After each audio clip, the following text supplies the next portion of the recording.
Namaskar. Good evening to all. Team Hingori Sutras extends a very warm welcome to you, wishing you a very happy new year. In today's session of In Conversation, we have Devraj, who is going to help us to come to a verdict, guilty or not. As mentioned in the book Atma Sutra, guilt is a double-edged sword. On the one hand, it is a downer for self-esteem, preventing us from seeing our true nature or our true potential. On the other hand, without such moral compasses, a person would feel free to harm others, to indulge in negative behavior without restraint or repercussions. So the question is guilt a necessary evil? And if so, when does one shed it off? Today, Devraj, let's start with a story. And a very warm welcome to you. आपका बहुत बहुत स्वागत है.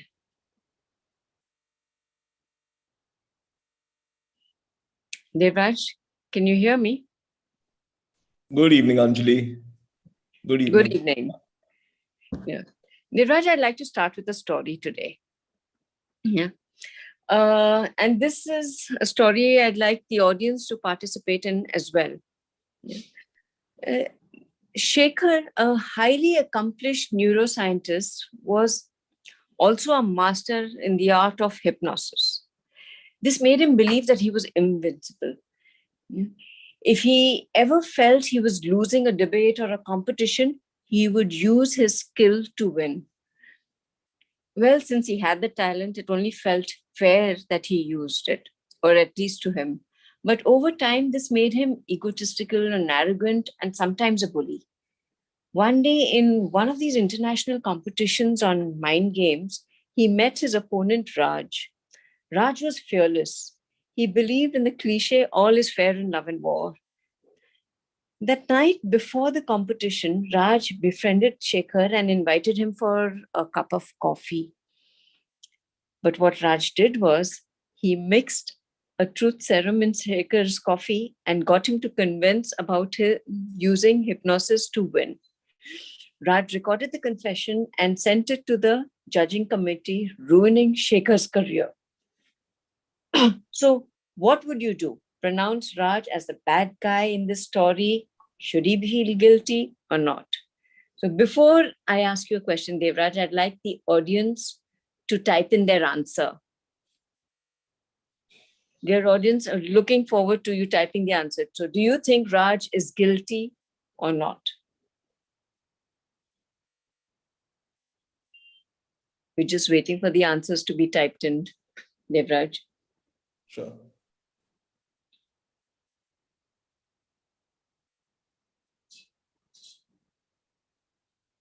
Yeah, there's a bit of a lag and for it to show up on screen. So yes, dear audience, please do type in your answers. Do you think Raj is guilty or not guilty?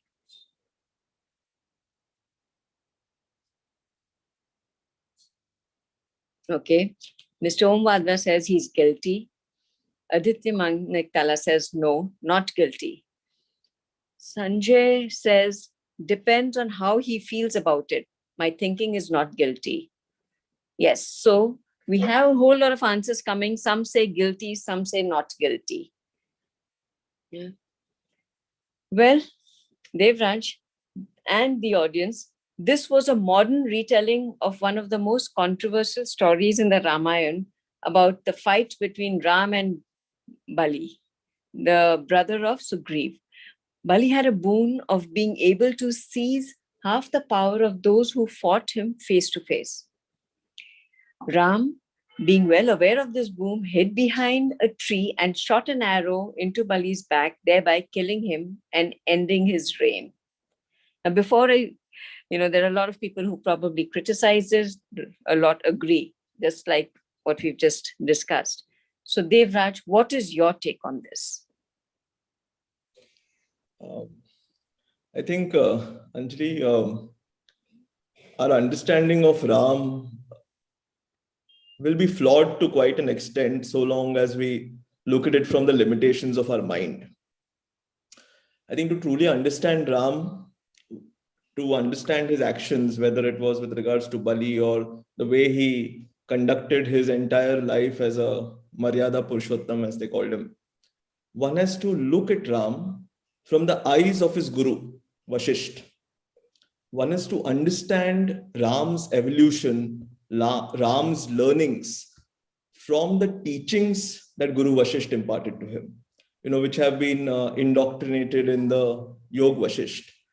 And if we actually study the Yog Vashisht, the essence of what Guru Vashisht teaches Ram is that this whole world by itself is an optical illusion. So there is no reason why we should get the mind to dwell on it. In fact, it's far easier, far more sensible to ignore it. Now, what does that mean? What that means is that this entire experience of this life, all the accomplishments, all the attachments, all the identifications are actually like going through a dream state. And at some stage, the soul wakes up from this dream state. What is that called? That state is the state of self-realization. That's what Guru Vashisht taught Ram. Devraj, hold on to this thought. Sure. Hold on to this thought.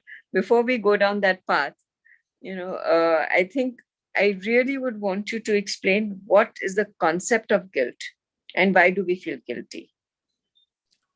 I think why do we feel guilty, or the concept of what is guilt is actually fairly simplistic.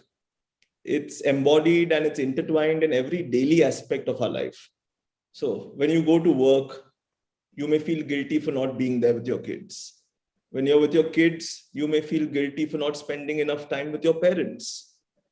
Some of us, when we are spending time with our parents, we feel guilty about not hanging out with our friends. I know a dear friend who throughout the second wave of COVID felt guilty that she was binge watching Amazon or Netflix on TV and not learning a new language, which would have improved her skill sets at work. So we are constantly feeling guilty. Now, why? Some say that we feel guilty because of a certain trend of being perfectionists. But I even know people who are not perfectionists who feel guilty. And according to me, the whole essence of why we feel guilty is because we are in this constant race of wanting to progress in life. We are in this constant race to do better in life. Not just better ourselves, but doing better, progressing more in comparison to others. And when we fall short, we start feeling guilty, advertently, inadvertently, anyway. And what happens then is that this guilt starts building up. So if you actually think of it, one of the key reasons why we feel guilty is because we feel that we are constantly in charge, or that we are constantly in control of all our actions, or maybe the lack of our actions. That's the reason why we feel guilty. But we have been conditioned to feel guilty about doing the wrong things since we were children. Correct. Is there anything wrong in feeling guilty? I don't think one should look at it literally. Many a times, in a controlled manner, feeling guilty actually becomes like a positive restraint. But what happens more often than not is that the feeling of guilt starts leading to us feeling remorseful. It starts leading a sense of anxiety. It causes different physical and mental manifestations, which I'm sure a clinical psychologist can explain far better. But we can, in very simple words, say that these are self-sabotaging thoughts. And one thing which I have realized about guilt is that it causes something like a scenario planning in our mind. Mark Twain said this very beautiful sentence. He said, I have gone through some very difficult things in life, or some very troublesome things in life, some of which are actually true. What does that mean, Anjali? That means that we start manifesting what we think. We start manifesting what we believe, and it starts playing itself out in our lives. So unchecked guilt actually is a huge drain of energy. It's a huge drain of physical and mental energy. And Are you hence should be saying there avoided. are consequences of feeling guilty? Is that what you're trying to say? Yeah, because I mean, it's far easier to identify a problem and far more important to solve it. So, if you're going to continuously feel remorseful, you're going to create scenarios in your mind that everything's going wrong, you're going to sabotage your whole life, you're going to start losing your self esteem. As you start losing your self esteem, as you start losing your self worth, you can't love yourself. That's what we said, right? Before the session started, that learn to love yourself despite the guilt, and you start impacting your well-being. Why would you want to go down that path? True. So apart from your well-being, what are the other consequences of feeling guilty? I mean, if you look at it from a practical perspective, guilt starts leading us to having impediments in the functioning of our daily life. It starts creating mental barriers first, which starts training us physically in the conduct of our daily lives, in the conduct of our relationships, in the manner in which we approach things, in the manner in which we approach every aspect of moving on. What about the spiritual aspect? Does guilt have an effect on our spiritual growth or spiritual life? Definitely, but I think you have to look at it from a far deeper perspective than just looking at Yeah. it as a sentence. Because how do I put this? I think our awareness and our perspective of life is limited to the prism of this understanding that we have. Correct? Beautiful. Yeah. Our perspective is based on our level of awareness. True. So we all have something called as an inner voice, correct? Some of us say it's a guilty conscience. Sometimes it's a sinking feeling in the gut. But what is this inner voice? There are various levels to it. So if you look at this inner voice from the aspect of your ego or as an extension of your ego, then obviously there's going to be so much of guilt attached to it. True. But then you can progress towards thinking of this inner voice as actually a dimension that helps you look at all the actions that you partake in from the eyes of an observer. Mm-hmm. At that level, that inner voice does not distinguish between good or bad, does it? No. And then, as you move towards the journey of self-realization, which Guru Vashish took Ram to, and hence that whole aspect of non-duality, Right. we perceive Ram from, or which we should perceive Ram from. Right. That journey to self-realization also involves a journey where beyond the Jivatma, there is a level of consciousness, which is the universal consciousness. And at that level of Paramatma, there is not even an observer, there is not even a mind.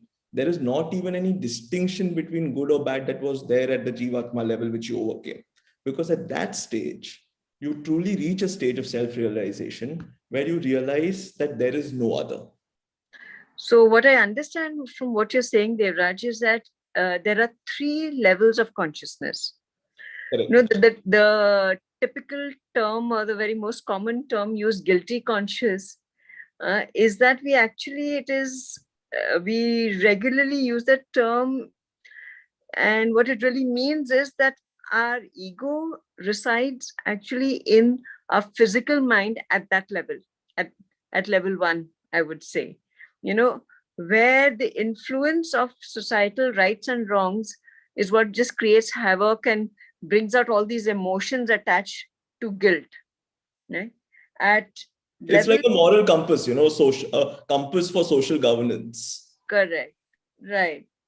And then at level 2, that's where your Atma comes into play. You have an ego, but that ego is more like an identity there, where emotions aren't at play, but those emotions that have been acted out in the mind have now been registered in what you call as samskaras.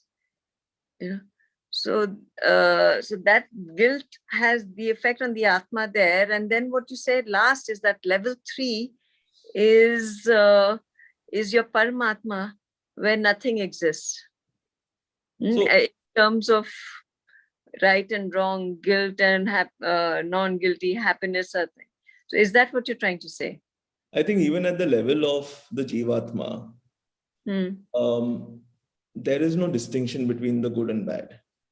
Even at Right, the basic level, Anjali, if you think about it, even when there is an association, there is an identification, and there is an ego, and the guilt being a subset of the ego, even at this stage, guilt, as long as it's not unchecked, is actually a tool for corrective action. The important thing is you don't shred yourself to pieces by feeling guilty. right. So there's this very beautiful quote that we learned from our spiritual mentor, both you and possibly so many of the others who are on this forum today, that I am perfect, my destiny is not. Yeah. And you tie that Yeah. in back to your concept of samskaras. True. That independent of your mind and body, the soul has a journey. That's what Guru Vashish told Ram, that the soul is in a dream state, at a state when it gets over this whole concept of duality, is when it wakes up. So the soul, even Ashtavakra says the same thing, that the soul is independent of the mind and body. The soul is not limited by the mind and body, but it illuminates the mind and body. And the journey of the soul is independent of this. Devraj, here I'd like to take a question from the audience. We received a question that's saying that at times we feel guilty about being born into privileged uh, families and backgrounds, and while others are not. And this compels us to do something for those who do not enjoy the similar privilege. Is it guilt that is driving us, or is it compassion? Uh, I think it starts with guilt. It builds up to compassion.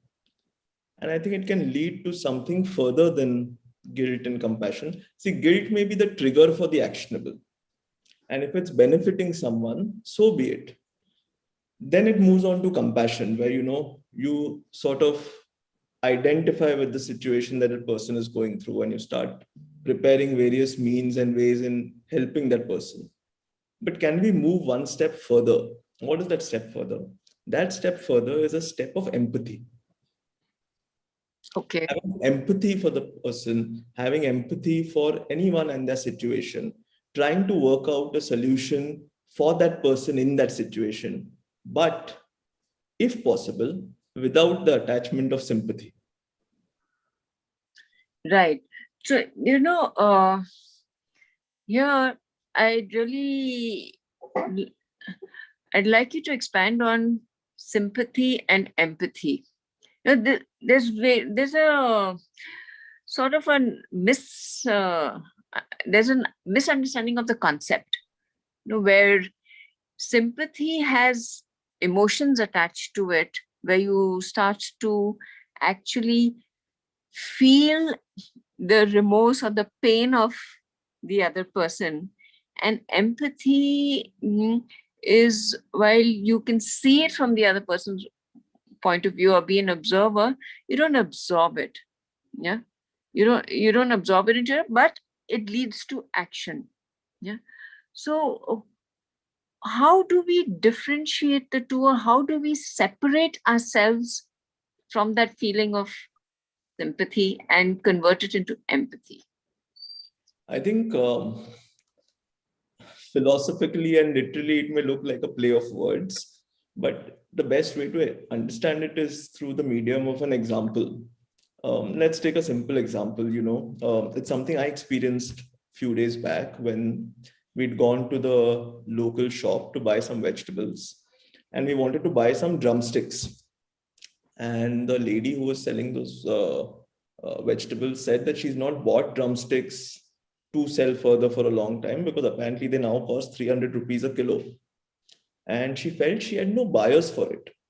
So in that moment, I thought that it's so unfortunate that to buy something which I think is very good for health, a vegetable like drumsticks, which it is so difficult today for someone to procure. And as I just asked her maybe that, how, I mean, about some other things as to how her day was progressing. She explained that she didn't have many people who had come and bought vegetables from her that day. So what did we do? We bought the vegetables from her, which we required to buy, without bargaining with her. That, in a very simplistic way, for want of a better example that comes to my mind right now, is empathy. Because you understand that another person is going through a certain situation, as mundane and as simple as it may seem. But at that point of time, that situation is important for that person to get out of. And you try and contribute towards helping that person get out of that situation. But you don't have to sit there and start cribbing with that person, start lamenting about that person's situation, start looking at inflation and how vegetable prices have soared higher and people can't buy. That's not going to help that person out of that situation, however sympathetic you may be about it. So practice empathy and try and practice it with a very selfless intent. Don't practice it to serve the ends and purpose of your own existence. Quite true. Quite true. But there is some in speaking about our physical existence and our day-to-day life. What do you have to say about maladaptive guilt? Feeling guilty about something that was outside your control, and then you're beating yourself about it. Does that also qualify as a real guilt? A few days back, you put up a quote from Gurudev on the Hingori Sutras page. I think I'm going to flip this question to you and ask you to explain that quote on the concept of thoughts for our audience. And then I'll share with you what I think about what you just said. Right.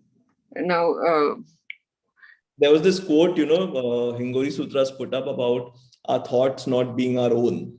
Correct. So the thoughts, from what the books say and what Gurudev says, is that, thoughts are external and they're not your own. Till such time that you have, absorbed them and you mull over them and you attach emotions to them.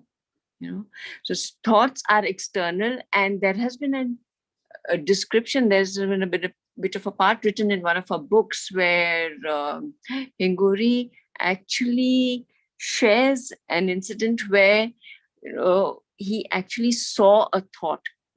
When Gurudev told him that thought is not your own, so there's no need to own it or feel guilty about it. It just sort of went on his mind, and he really couldn't understand it till such day, one day, where he actually saw a thought which came in like a ray of light, hit him at the top of his forehead in front, and dispersed in his head, and then he could see it clearly. So when thoughts are not our own, what we really need to do is to observe them and let them pass. But what we actually land up doing is taking the ownership of it, adding all kinds of emotions to it, depending on what kind of a thought it is, and chewing it and chewing it and chewing it, and then putting it onto our samskar and storing it in our karmashya and taking it with us to the afterlife. Yeah. And to multiple lives thereafter. And to multiple lives thereafter. See, thoughts are the seed of all our actions, all our inactions, correct? And like you rightly said, every thought that we attribute to ourselves is like setting the seed for a further karma to fructify. And, Guru Vashisht gave this explanation to Ram, and it's so beautiful. Guru Vashisht told Ram that he who makes the effort of intent today shall enjoy the fruits another day. But what that also means is that he who makes or he who takes ownership of the effort of intent today, it does not mean that the effort need not be made. The effort is going to be made irrespective or the lack of effort. But he who takes the ownership of that today is forced to enjoy the fruits another day. So if you are actually looking at yourself as guilty, it means you are arrogant enough to think you are the doer. And I think that's the central essence or the central doctrine of guilty or not guilty. That do you feel you're the doer, or do you realize at some stage that there is no doership? Mm-hmm. So why add another layer, right? Right. We are already, for those of us who begin to understand this philosophically, for those of us who attempt to try and reach this stage of non-doership through this lifetime or multiple lifetimes, depending on how our samskaras take us ahead. For all of us, already there is this phase of trying to understand how to reach this non-doership, how to not take ownership of our thoughts. Just Sorry. sorry. No. Please carry on. So I'm saying that why add another layer? Fair enough. Taking ownership even of those thoughts which we are not maybe part of, or Right. no role to play in their progression. Absolutely. But doesn't feeling guilty cause repent, and this repenting lead to forgiveness and further our evolution? I think, Anjali, we should look back at it from the aspect of what you mentioned a few minutes back about our samskaras. From the day we are, so if you look at it from one perspective, from the day we are born, we are made, there's an attempt that is made to help us lead what in conventional terms is known as a good life, correct? Or the right way of life, the right path of life. At different stages, through different phases, all of us are bound to falter. When we falter, we start experiencing this guilt. But tell me, what is the only guaranteed result of our life, Anjali? According to you, what is the only guaranteed result of our life? Death. And rebirth. And rebirth. Yes. Depending on, as Hingori Sutras says, or as Hingori says, depending on how this life has been led, either in this loka or in another loka. But right. Till this hard disk of samskaras is extinguished or exhausted, are we free from the cycle of birth, death, and rebirth? We are not. No. This karmic cycle is not going to end. Correct. So what we can surely do is we can focus on ensuring that our knowledge, our experiences, all our qualities, anything that adds or subtracts our samskaras, all of that, why start layering it with the concept of unchecked guilt? Unchecked guilt is like it's like a opera for a grand tragedy. Why do that? Agreed. Now, this actually gets me. Actually, sorry, I didn't mean to cut you, but actually, and you should share this with our audience. Anjali, you know this. Why don't you share with our audience the whole concept of the Sufi saint Rabia, which is written in the Atma Sutra? Why don't you share her story? In fact, that's a lovely story.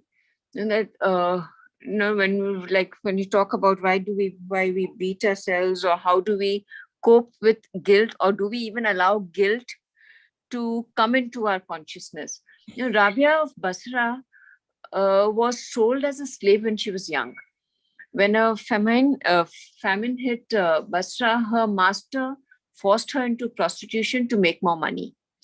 She however, she was, had a great love and reverence for the divine, and prayed long and hard, and to an extent where she would reach a state of dhyan, or of intense meditation. One day, when Rabia's master saw her with an ethereal lantern suspended over her head, radiating, he realized what she really was. He was so very awestruck, he freed the young girl. Rabia then went on to become one of the greatest Sufi saints.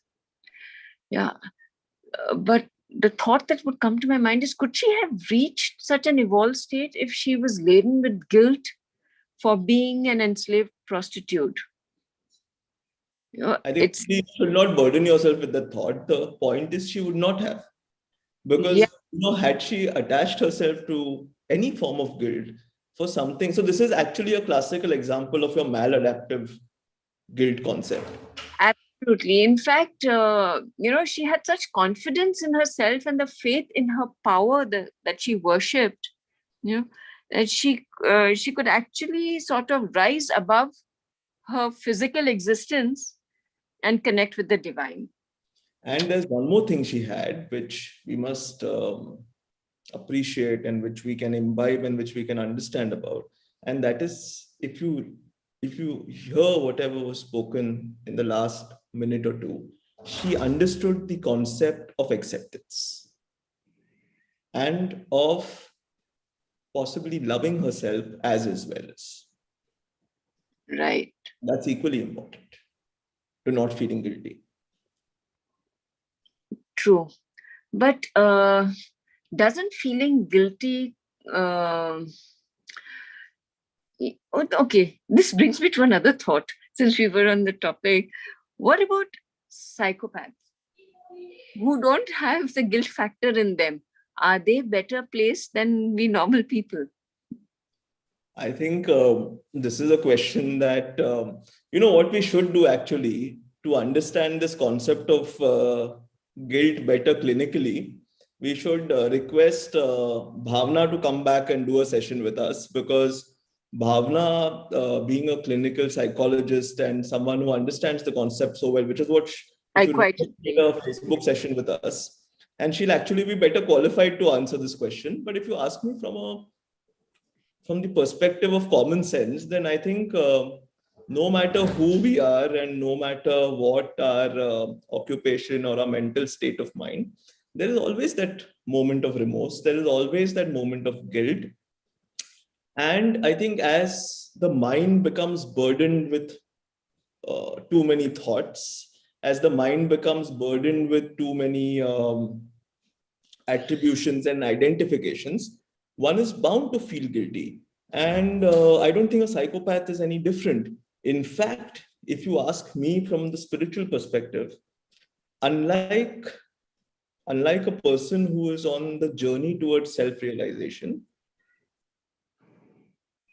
that person is one whose mind is evolving, whose soul is evolving to a level where his or her samskaras are getting extinguished. But in the case of the psychopath, on account of his or her actions, he is inadvertently adding on to his samskaras and Right. extinguishing it. So, how can he get rid of guilt? Great. Yeah, Devraj, there's a question here in the audience. I'd like you to address that again. How does one get off the guilt of not doing enough in different dimensions of life?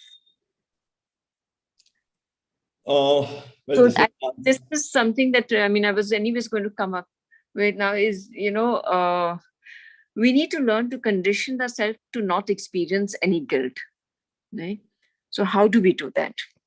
I think, this is one answer that I would have thought about, irrespective of whether anyone would have asked it or not, because it's the most logical question to ask. And I'll tell you how I deal with it. And I think that's where reading different concepts, like the ones mentioned in the Atma Sutra, or any other book on spirituality that one believes in reading, even the Yoga Vashisht, it's very simple. We've discussed so far that guilt is a tool for social governance. Guilt is a moral compass imposed upon ourselves. Guilt is a possible important aspect of the way we function, both individually and as a society. So what that means is that to some extent, basically, guilt is a judgment imposed upon us by society. But since we are a part of that society, I would like to think that it is a judgment partially imposed upon us by society. What that means is that we ourselves have a role to play in it. Are you with me till now? Yeah. Now, if we ourselves have a role to play in it, then that means that we have the ability to be both the prosecution and the defendant. And hence, we have the ability to pronounce ourselves non-guilty. So far as this is concerned, it may be a very convenient way of looking at it. But what is the right way of looking at it? The right way of looking at it is to follow a simple process. First of all, so this is what I do. you accept that you are imperfect. Don't grudge yourself your imperfections. Accept yourself, as is where is, and accept the fact that you are imperfect in your role as a human being. You have limited knowledge, you have a limited understanding, you're trying to overcome these impediments. You'll realize that you will make mistakes, correct? Correct. As you realize that you made a mistake, as you realize that you possibly have gone wrong in a certain moment, don't feel, don't humiliate yourself. Feel good enough about yourself to back yourself up, to go ahead and take corrective action. Realizing your mistake, admitting it to yourself, and backing it up by corrective action is the right way to address guilt. Look at, look at even the concept of Ram. Of course, Ram had evolved due to the teachings of Guru Vashisht to reach a level of non-duality. But did Ram hold himself guilty? He looked at himself as a participant of the action, and on account of those actions, he allowed the rest of the cause and effects to play themselves out as an observer. So acceptance and being an observer is an important. I think one more very interesting way of dealing with guilt is realizing that karmic, equations. One of the reasons why we feel guilty is because we don't want to be burdened by karmic debt. Correct. And I think if the day we realize that any karmic equation cannot be squared off by these mathematical equations. Agreed. That day we learn to deal with guilt in a far more mature manner. And it takes me back to one of my most, I don't know if one can call it favorite, but one of the most beautiful lessons I learned from the Mahabharata. And I know we've discussed this before, but I think it has significance in what we are discussing even today. It's such a beautiful story, and it's the story of Dhritarashtra. I'll tell you why it's significant today. I'm going to request you to bear with me on the story, although I know you know this story now that I've shared with you so often, and maybe for many of us who are on this forum so often. You look at the concept of Dhritarashtra, and you go back right at the beginning where Dhritarashtra, as the Mahabharata panned out the manner in which it did, Dhritarashtra asked Lord Krishna that why is it that it had to pan out the way it did? Why is it that he had to lose all his 100 sons? Why is it that this kingdom that he was so proud to be the king of had to go away in the manner in which it did? And what did Krishna take him back to? He took him back to all those centuries back when Dhritarashtra was a bird catcher. And Anjali, if you remember that story, in his birth as a bird catcher, Dhritarashtra used to lay down a net in the forest. When the birds used to get caught in that net, he used to put the birds in a cage and take them to the market or the city and sell them. Correct? That's how he earned his living. Yeah. What happened one day? One day there was a fire in the forest. As a result of that fire, a lot of the birds perished. Mythology explains to us, either for the sake of convenience or otherwise, that around 100 birds perished. And then Krishna explained to him that, this was the reason why he had to be born as Dhritarashtra and lose his 100 sons. But Dhritarashtra was a very intelligent man in his own way. He asked Krishna that, okay, if this was to play out in the manner in which it did, then why is it that that incident happened so many centuries earlier and I had to bear the fruits so many centuries later? What did Krishna tell him? Krishna told him that you had to, in the centuries, in the interim, get so many good deeds done to actually have the karmic balance sheet, to have the ability to be born as the king of this great kingdom of Hastinapur, to actually have the ability to sire 100 sons, to actually have done so many good deeds to reach this stage where that one negative deed or that one negative samskara could get extinguished. What does that mean? That means that your karmic balance sheet is independent. The soul functions as an independent form of energy from the body and mind. So, guilty or not, the soul is going to lead its way. So, why burden the mind? Right. Right. You know, a lot of cultures and religions talk about penance in some form of actions that produce guilt by performing these, uh, so that we can overcome guilt, by performing the penance. Is that possible? I think in many ways, what we just discussed covers this point, but let us try and elaborate upon it. What, in your understanding, Anjali, is the meaning of samskaras? My samskaras are basically a collection of my actions which were layered and filled in with emotions, which I just wasn't ready to let go. And I kept holding on to it, and I kept churning it, and I kept dramatizing it and mixing it with all the masala of the Bollywood.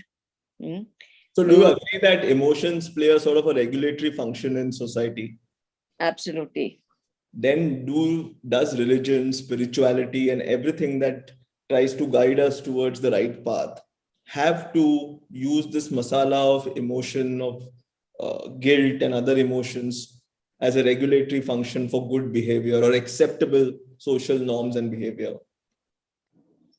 Well, social norms and behavior, maybe, but I think no.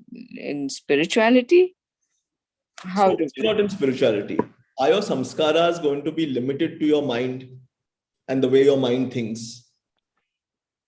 Oh, samskaras are limited to the mind and the way the mind thinks. Yes, yeah, but like you say, even the thoughts. There are two layers of thoughts. Thoughts that are uh, external, that we absorb and own, and then get pushed into samskaras. But as we live our lives, like how you spoke about karma, yeah, and living out our karmic debts, those samskaras also somehow come out as involuntary thoughts, in our lives or in our actions as we live our lives, to play out or to sort of get uh, They are bound to play up out, and right? diminished, right? They are They're, bound to play out, correct? yeah, they're bound to play out. Okay. And as they play themselves out, they also potentially strive to get extinguished. Correct. As they get extinguished, the aim is to merge with a universal consciousness. Agreed. And yet, till they reach that stage, we are all within the circle of Maya Absolutely. and the perceived reality of Maya. Agreed. So then, Anjali, while we are within the circle of Maya, where time is cyclical and not linear, then as we are in this world of perceived reality, all the cause and all the effects of this perceived reality will play themselves out, would they not? I agree with you.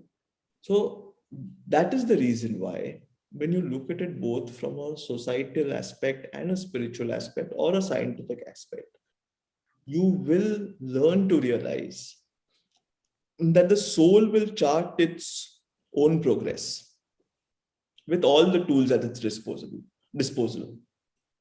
And this birth, the mind, the body, every other aspect is related to the soul charting its own progress. There is this beautiful story, beautiful story in Vedanta where, and that in essence is the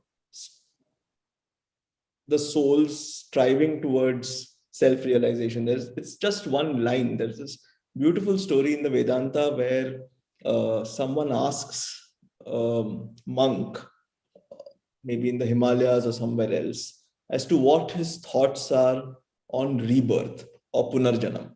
And do you know what is the answer that's given there? It's the most beautiful answer I've ever heard. One of the most beautiful answers. It said that, the monk replied, कि जब जन्म ही नहीं तो काहे का पुनर्जन्म. There, you almost end the conversation here. But isn't going back to an earlier bit that you mentioned in the thing, isn't overcoming guilt a convenient way of doing whatever we want and not being straddled by consequences in this so-called Maya life of ours? No, Anjali, I don't agree with that. I mean, we don't have to disagree on it, because I think the audience itself would have understood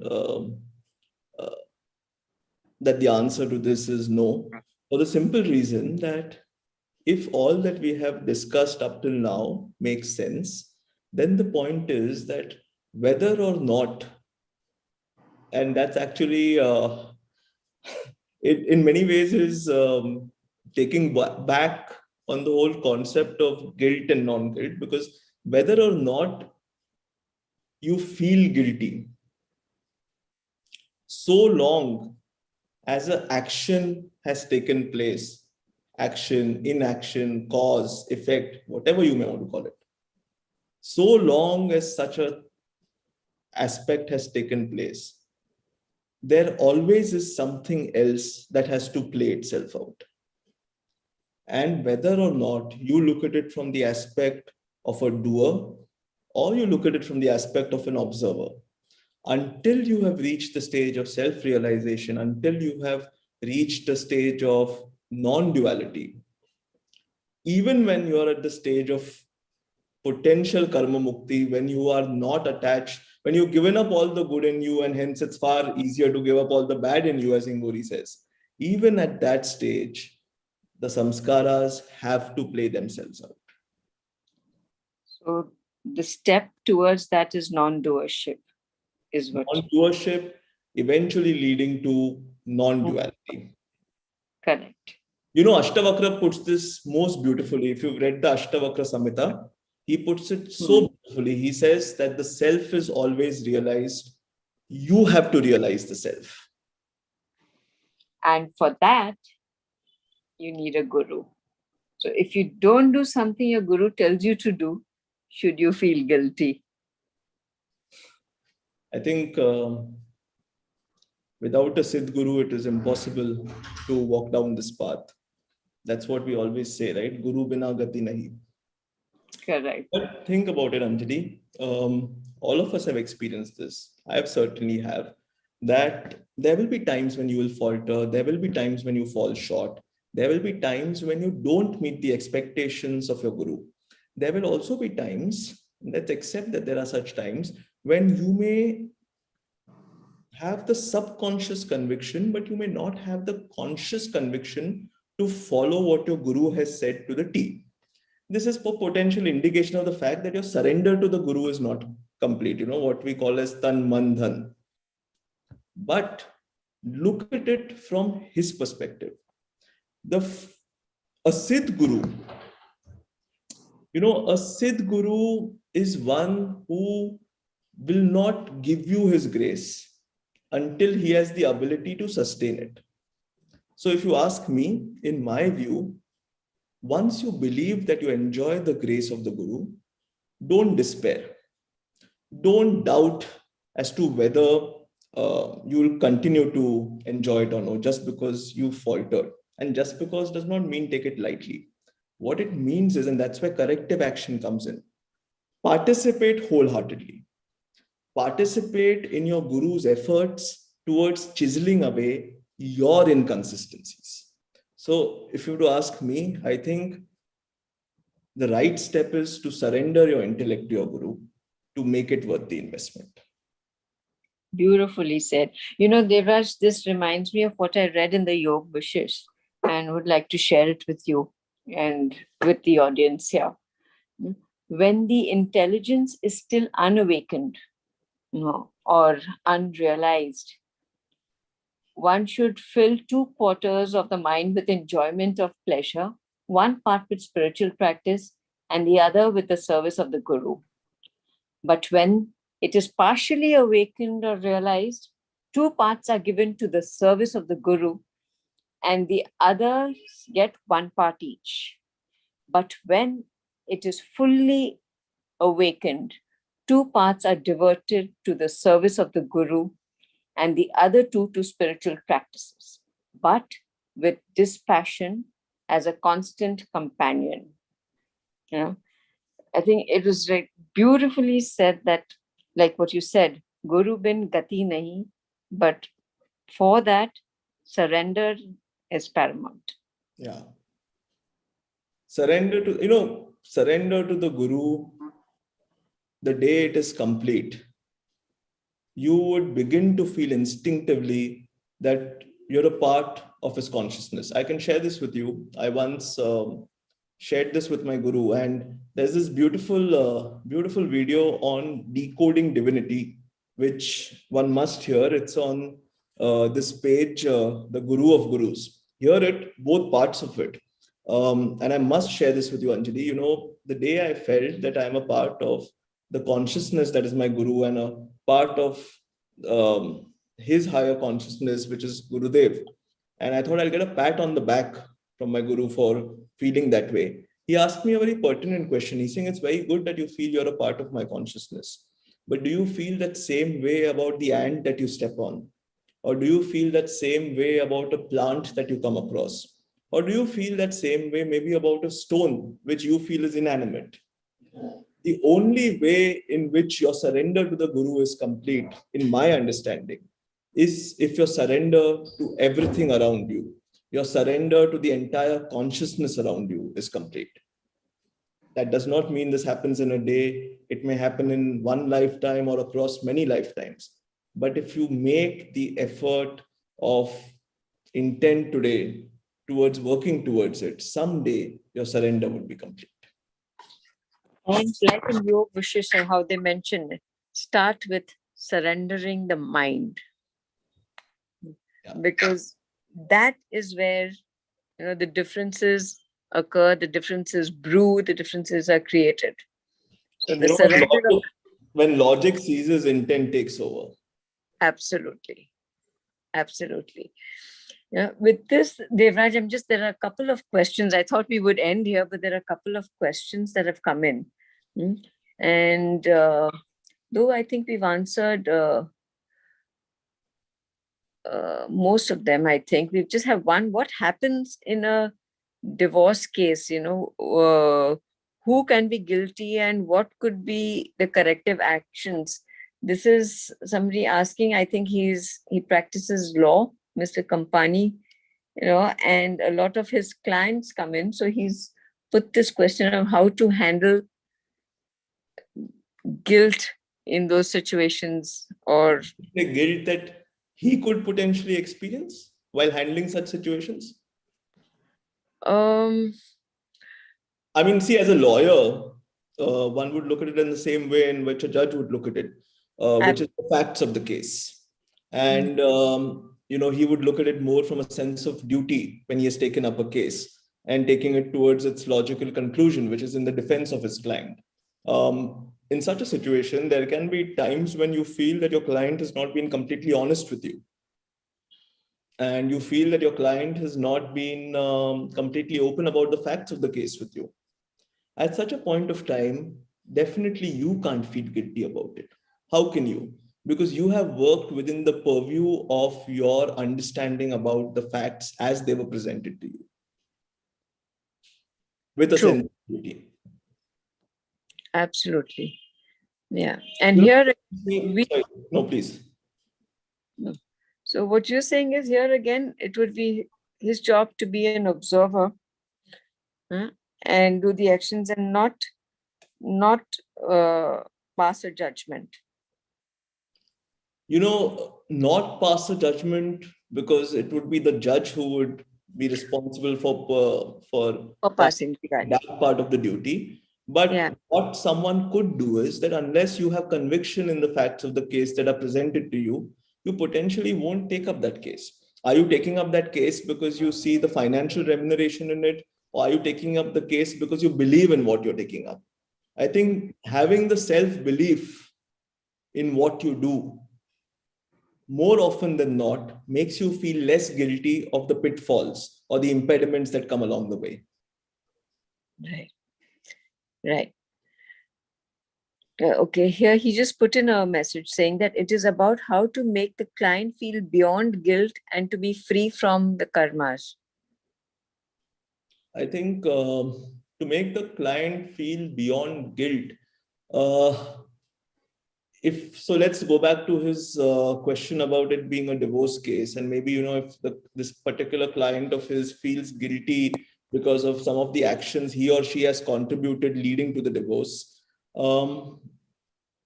As a lawyer, what one could guide their client from a practical perspective here would be that instead of feeling guilty or remorseful or ashamed about their contributions to that particular sequence of events, what one could do is work towards seeing how they can be fair towards the settlement of the matter.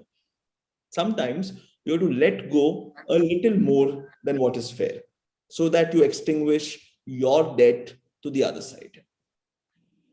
Okay. Also don't forget one thing, and it's a very important lesson. For 99% of us, the single most, and I'm not trying to judge anything morally here, but one of the single most attributes towards getting something from someone else is currency or money. So now think very slowly and deeply about what I'm going to say next, Mr. Kampani, that if monetary compensation or currency is what is most important to the other side, and you or your client in this matter has the potential to reach a stage where he or she realizes that the most important currency or the only currency that we carry in the afterlife is our aura or is our the gati that we take with us, then being a little more than fair, it doesn't mean you to make a sucker of yourself, but being a little more fair than required by giving a little more monetary compensation or some such material compensation actually means that you have given that person far more in their mind than what they've expected, and yet let go of far less in your own mind than what you would want to give. Is this making sense, Anjali? Yes, I think it is. It is very well explained, Devraj. Devraj, there's a request by Mr. Om Wadwa. Could you please explain jab janam hi nahi, then punar janam So, kaise ho sakta hai? something that, I read when I was trying to understand the Ashtavakra Samhita, and what that Swamiji said, that Swamiji was asked a question that, we discussed this whole cycle of life and death and rebirth till such a stage as all our samskaras are extinguished, correct? Right. It's when that Swamiji, when I read that statement, is when I understood as to how possibly these ancient rishis or some of these very evolved souls actually reached a stage of karma mukti, at least in their mind. What did he say? He said, "Jab janam hi nahi, to kahe ka punarjanam," which means that the only way to be free from the cycle of life and death and rebirth is actually to cease identification with all aspects of the self. When you ceased identification with all aspects of the self, what is playing itself out right now, even as we speak, is role play. We were meant to be here on this forum, this part of whatever Devraj or Anjali or Omiji is supposed to participate in this. And this will play itself out. But you, the soul, you, the supreme consciousness, you, the universal consciousness, you, the indivisible, are not partaking in any of this. You're beyond this, and yet you're not encompassed by any of this. Beautiful, Devraj. And with this, I'd like to thank you, Devraj, for such a wonderful session today. It was great having you over, and thank you, dear audience. Thank you so much to everyone. Yeah. Thank you. Thank you for being with us this Thank you. evening. Good night. Khuda Hafiz. Sayonara. Thank See you. you next fortnight.